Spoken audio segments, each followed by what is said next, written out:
Yeah, good morning, Andrew. This is still a political party that is struggling to come together and find unity. We were outside the Wells Fargo Center here last night as the delegates who support Hillary Clinton were pouring into the facility here for the beginning of the convention. There were hundreds of Bernie Sanders protesters lined up just outside the fence, and they were shouting and hollering at those Democratic delegates as they walked in. The Bernie Sanders people not happy with Hillary Clinton's selection here as the Democratic nominee. Nonetheless, their guy, Bernie Sanders himself, was the man who wrapped up the roll call of the states for Vermont, putting Hillary Clinton over the top as the Democratic nominee last night. Here was that moment. Madam Chair, I move that the convention suspend the procedural rules. I move that all votes cast by delegates be reflected in the official record. And I move that Hillary Clinton be selected as the nominee of the Democratic Party for President of the United States. So a big cheer there inside the hall. Outside the hall, some of the protesters told me they're going to continue the Bernie Sanders movement even without Bernie Sanders at the head of it. Meanwhile, we had Bill Clinton speaking last night, and really making a personal argument, an interesting choice here, using the Clinton marriage as sort of a narrative hook to explain why Hillary Clinton is best qualified to be president of the United States. Here's what he had to say. Hillary is uniquely qualified to seize the opportunities and reduce the risk we face. And she is still the best darn change maker I have ever known. It is a change election once again in the United States of America. And then the highlight of the evening from the Democrats' perspective was the moment in which they put Hillary Clinton's live video image up on the monitor here and shattered the glass ceiling of the Democratic nomination. The first woman to be selected as the nominee of a major political party. That a very symbolic moment as Hillary Clinton's image was beamed in here to the convention hall for the delegates. And guys, going into tonight, we're going to see President Obama addressing the hall. Now, two former presidents addressing this crowd. And it strikes me that the difference between what we're seeing in Philadelphia and what we saw in Cleveland is that in Philadelphia, you've got the rank and file, the people in the streets who are rebelling against the party very visibly. In Cleveland, though, it was the elites. It was the former presidents of the Republican Party that were rebelling by staying home. So you've got two parties that are in very difficult situations, but very different situations going into November, guys. But the Democrats are the party in power right now, and yep, you would think that their previous presidents would be at the, to try to extend the legacy and extend the 8 years. And I mean, I saw the piece in the Washington Post that said how glitzy the Democratic convention was going to be compared to the Republicans. They mentioned it'll have President Obama, it'll have the First Lady, it'll have a former president. I can't believe it. So her husband's going to speak it. I get it. I mean, it's not. I don't know how profound that is, Eamon. And anyway, well, I made the point, so obviously I think it's pretty profound, Joe. Obviously, HW is 94. HW is 92 or 93. He's not coming. And and Trump said that the invasion of Iraq.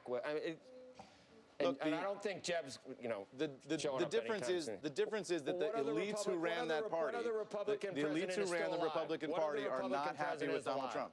Right. What other Republican president is alive? Well, the most recent presidential nominee, Mitt Romney, was not in the room either for that party. And I think the elites who ran that party are not happy with their nominee. Here, it's the base of the party that's not happy with the nominee. They're different problems, but they're both significant problems going into November, I think. Okay.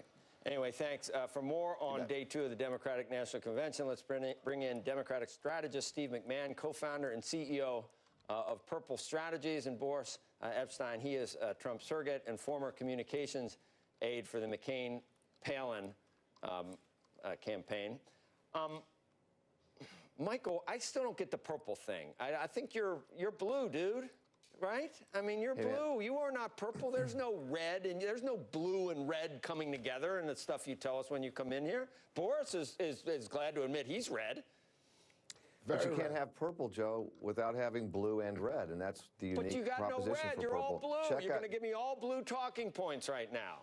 I'm gonna talk to you from the blue side. My business partner, Alex Castellanos, is quite red, And anybody who wants to find out more can go to purplestrategies.com. Oh, and the that whole was good. proposition's That laid was a out good, there. Good pitch. Excellent Thank you. moves. I mean, it was a Excellent perfect opening, move, Steve. right? That was perfect. I did that for you. I did. You're welcome. I Thank did you that very for you. much, Joe. Hey, You Joe, should charge him. I know You you were should charge him. verklempt.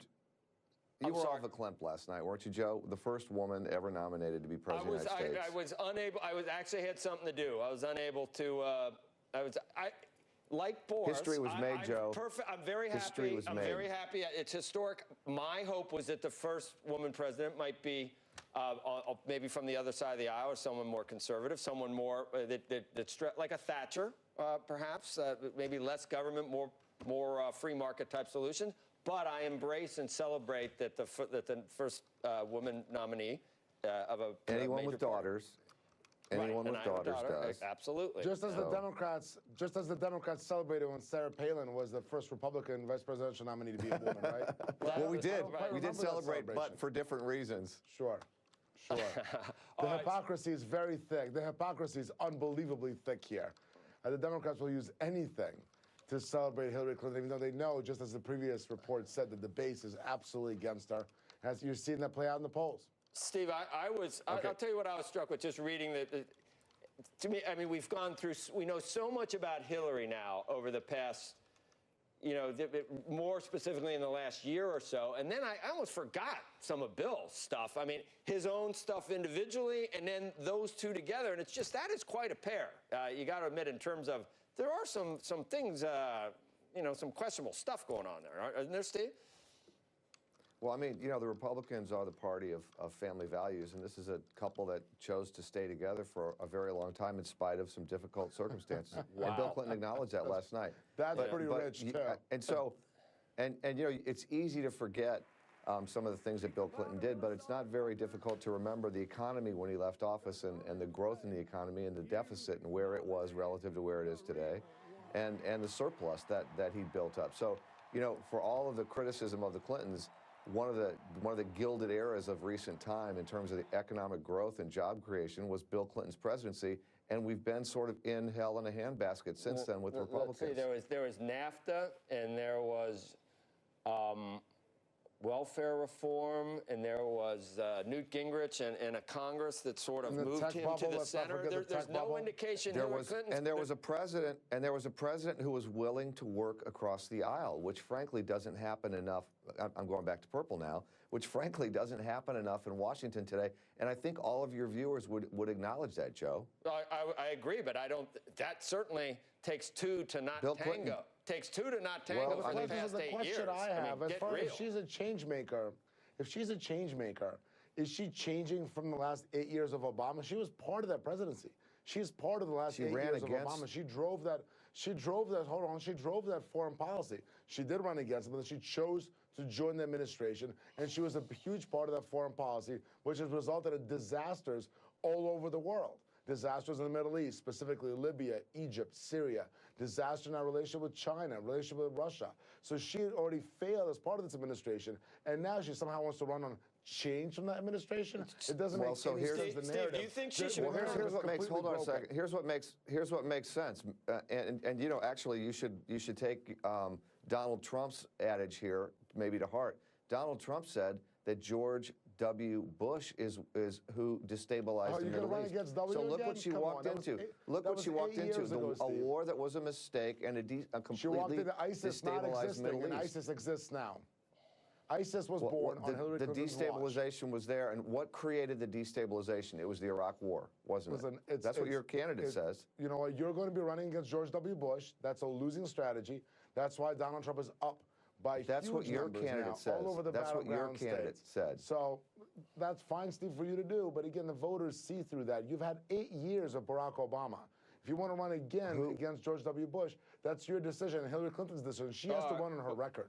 If you're going to say that she's the most qualified person to run for president, she has to talk about her record. Compared to Donald Trump? A successful record. Compared to Donald Trump, whose record is what? A JV quarterback who only throws interceptions, who thinks she's going to be in varsity. She's not going to be in varsity. Compared to Donald Trump, you're joking. I can give you a Donald record. Trump I is can give you a successful record of businessman. job creation. I can give you a record of success in the private sector. I mean, Absolutely. both Hillary Clinton Bankruptcies, or stiffing Barack people, Obama have fraud. no success in the private sector, no experience in the private sector. If I were the unless Clintons, I wouldn't talk about Clinton fraud. Foundation, unless you consider the Clinton Foundation the private sector, then they've had a lot of success. Well, And they okay, so consider let's it for just their take, own let's just, pocket. That's the private sector for their own let's pocket. let's All right, deconstruct this. I'm not. See, I'm not feeling not aware. purple at all now, Steve. I'm feeling. I'm not aware. I'm not feeling purple I'm not at aware of all. any fraud charges Where- pending, any RICO charges pending against Hillary Clinton, but I am aware of some Well, Director pending Comey against said Donald that she Trump should at have Trump been fired University. from Secretary of State for the email scandal. She Yeah, should have been fired gonna as Secretary of State. We- Can't elect her president. There's house dwellers on both sides of that argument. Anyway, Steve and Boris, thank you. Feeling purple today, Joe.